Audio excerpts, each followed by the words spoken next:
Grand African Rising, my brothers and sisters. Another day, another morning ready to go ahead and put that work in. It's got to stay fit. This is your man, not your boy. Go black to Africa. You ever felt like you was the last one to receive a message? Everybody else knew but you.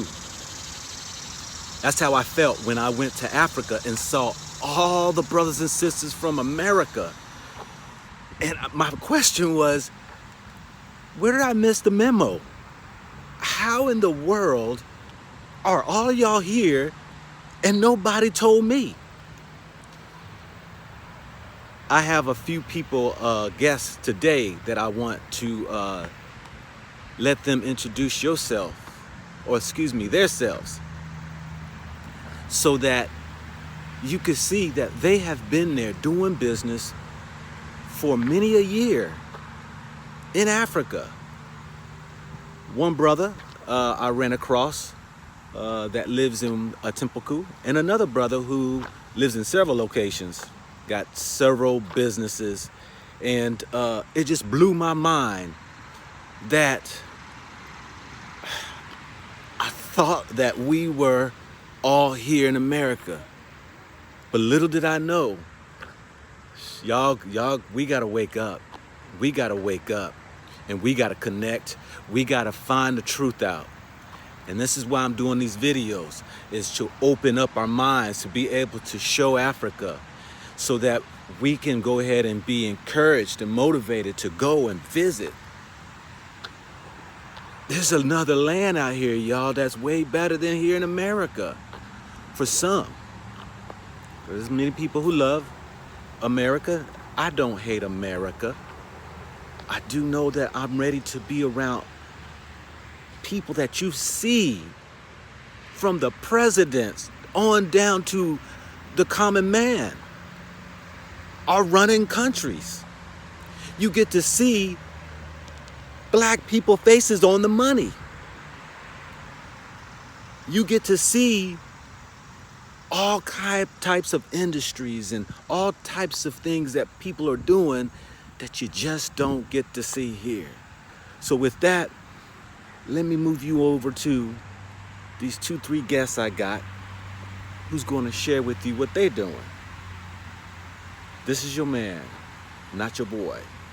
Go black to Africa.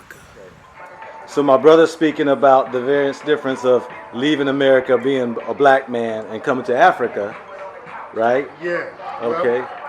Well, when you repatriate to Ghana specifically, you come as a black man like yourself and myself. We are undeniably black. So when you come here, you be accepted as a black man. It will take some time for you to adjust and acclimate to the Ghanaian culture and environment. That is picking up some of the languages, enjoying the food, and those kind of things. And then that way you can seamlessly start to fit yourself into what's going on. It takes time though. How long you been here? I've been here 9 years. Yazid Muhammad, been here 9 years. Successful business? Yes. Yes. Yes. We've had several businesses here, from block factory to computer training school to internet cafe, business center. Now we have restaurant, fast food, venue, playground, park, and we're still growing. Nice. Rental space here all along both sides. So we always, when you move to Ghana, you will buy black, you will sell to black, and you'll be owning black, 100%. So even this young brother here, he's here to do the DSTV for me. This brother is your tour guide. Yep. So everybody that you manage, you deal with your business there would be a black man or woman. So when you talk about spending money with black people, as soon as you move to Africa, that's all you be spending. What would be your 3 wishes? This will be it for you. 3 wishes if you have for the black man in America to either do or achieve, or whether it's leave, stay, or whatever. What would be 3 wishes for the people in America? Well, I wish people African Americans would have the opportunity to travel more, have an open mind to come to Ghana and Africa in general and have a mind of investment. There's a lot of opportunity here. We are the only people really mainly not taking advantage of it. As well as even if you came as a retired person just to move your life here, it can extend your life. It extended my mother's life. It's extending my life. It's an opportunity here to be a part of the development of our own thing. Mm-hmm. All righty. Well, I appreciate the information and for you inviting me into this filming of you, and then also your beautiful restaurant. And I thank you. If people want to reach out to you or find you, if they're coming to Ghana just to see this part of Ghana, which is Atimpoku. Yeah, this is Atimpoku in the eastern region. We're along the adjacent the Adomi Bridge, on the Eastern Corridor Road, down the road from Makamufie. Yeah, you're welcome to come by, visit us at Born Again Africa. You can visit us on our Facebook page, Born Again African Ghana Soul Food, or you can give me a call, 024-756-0016. Give us a call, let us know you're coming so we can prepare for you, prepare some delicious food and give you the best service we can.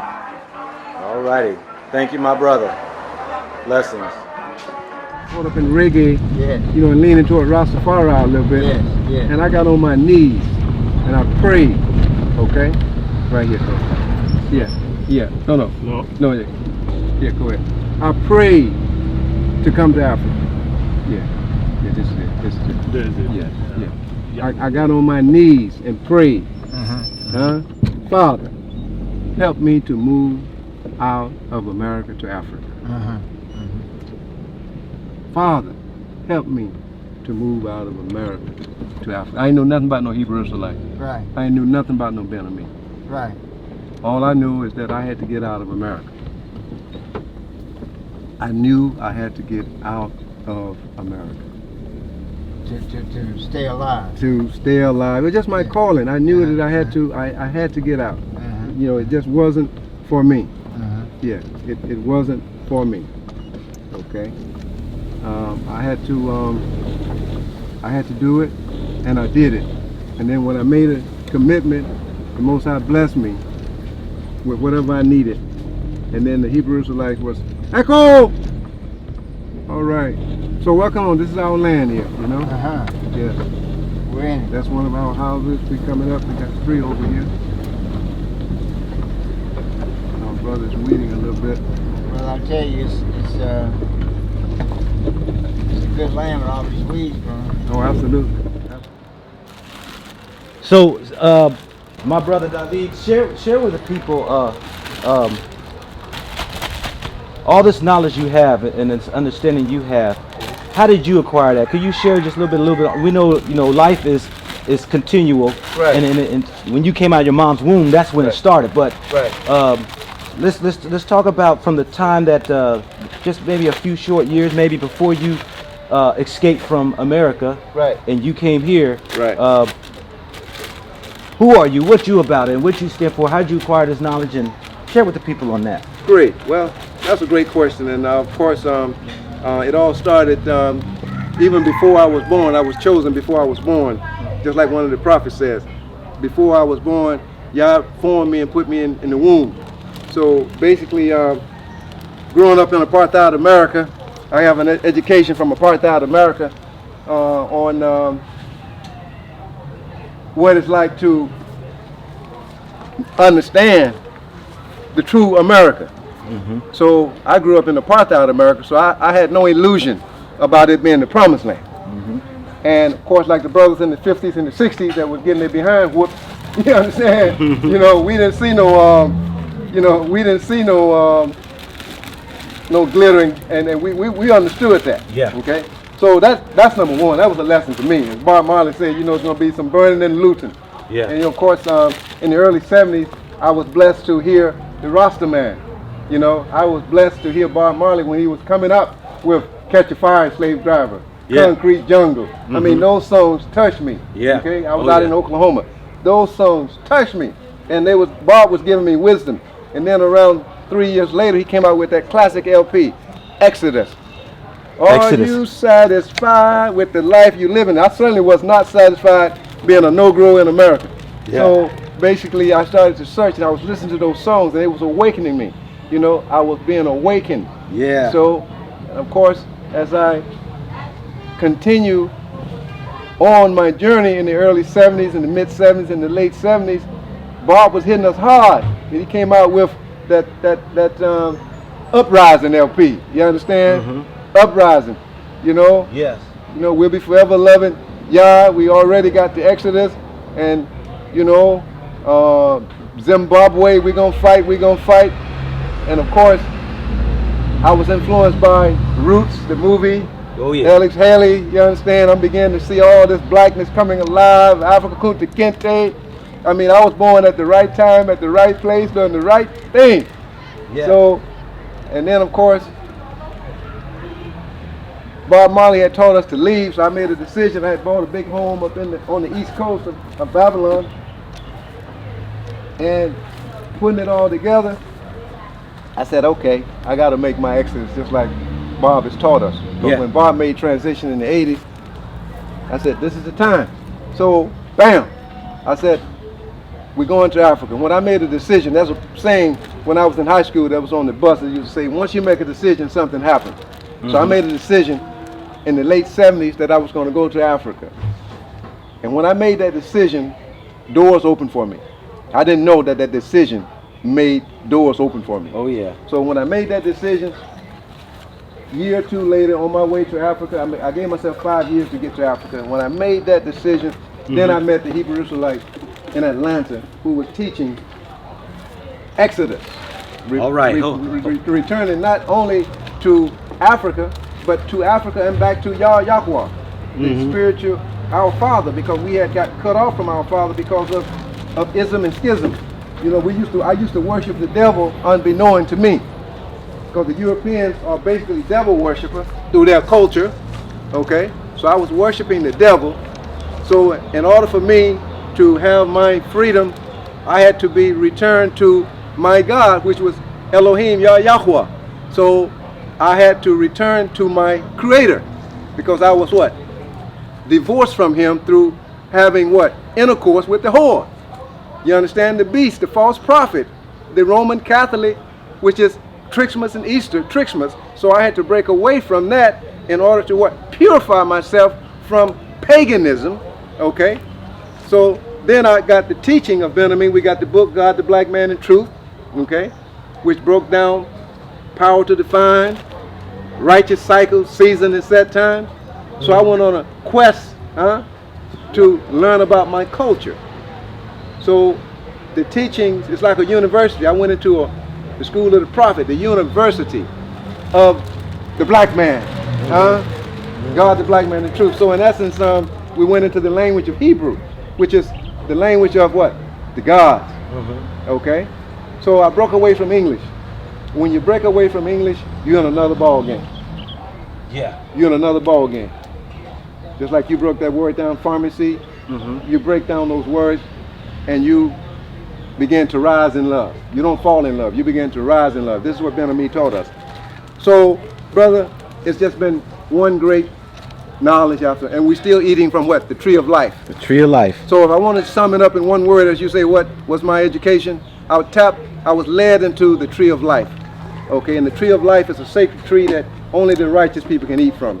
We're here in the Garden of Eden of my brother David to show you and give you a glimpse of what you can do if you came to this land to have land. Land is here for us. I'm here to tell you, I am shocked to find that you can get land to little or nothing. And the whole country of Ghana is here for us. Don't believe the lies of the Ebolas and you know, Africans gonna kill you, and you know, they don't have some sense of mindset when it comes to community. We started community, the tribal communities. So we just want to educate you in this area, and we wanted to just give you, I want to give you a feel of what my brother here, who's been here for quite a few years, have been doing. He's got a beautiful house. He don't pay no mortgage. He don't pay no rent. You pay water bill? Oh, I catch rainwater. You know, we harvest rainwater. Rainwater. Right. We have tons and trillions of tons of rainwater comes from heaven.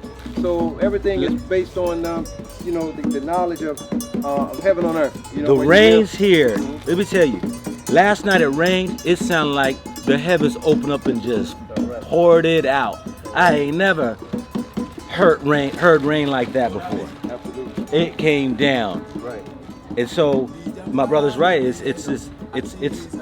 a beautiful sound to a farmer or a gardener when that rain comes, because we all know life needs to be watered.